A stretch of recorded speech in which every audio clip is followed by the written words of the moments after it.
ಈಗ ದುಡ್ಡಿರುವ ವ್ಯಕ್ತಿ, ಸೇಠ್, ಧನಿಕ ವ್ಯಕ್ತಿಗಳು ಒಳ್ಳೆಯ ಸೌಲಭ್ಯವಿರುವ ರೆಸ್ಟೋರೆಂಟ್ನಲ್ಲಿ ಹೋಗಿ 1, 2, 3, 4 ದಿನ ರಾತ್ರಿಗಳನ್ನು ಅವರು ಅಲ್ಲಿ ಕಳೆಯ ಬಯಸುತ್ತಾರೆ. ಏಕೆಂದರೆ ಅವರ ಬಳಿ ದುಡ್ಡು ಬಹಳಷ್ಟಿದೆ.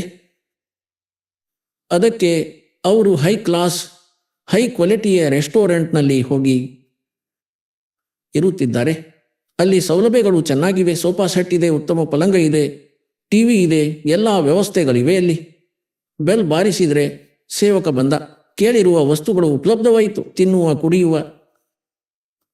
ಆದರೆ ಬಡ ವ್ಯಕ್ತಿ ಹೋಗಿ ಸಿಂಪಲ್ ಹೋಟೆಲ್ನಲ್ಲಿ ತಂಗಿದ್ದಾನೆ. ಅದರಲ್ಲಿ ಕೇವಲ 1 ಮಂಚವಿದೆ ಮತ್ತು ಸಿಂಪಲ್ ಆಹಾರವಿದೆ.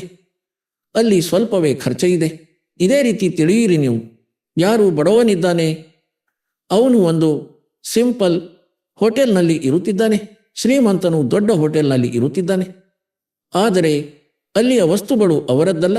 ಹೋಟೆಲ್ನಲ್ಲಿ ಹೋದ ವ್ಯಕ್ತಿಗೆ ಗೊತ್ತಿರುತ್ತದೆ, ಇಲ್ಲಿ ಯಾವುದೇ ವಸ್ತು ತನ್ನದಲ್ಲ, ಪ್ರಯೋಗಿಸಬಹುದು, ಅದೂ ಕೂಡ ತನ್ನ ಖರ್ಚಿನಿಂದ. ಅದೇ ರೀತಿ ಇದು ಕಾಲ ಭಗವಂತನ ಹೋಟೆಲ್ ಆಗಿದೆ.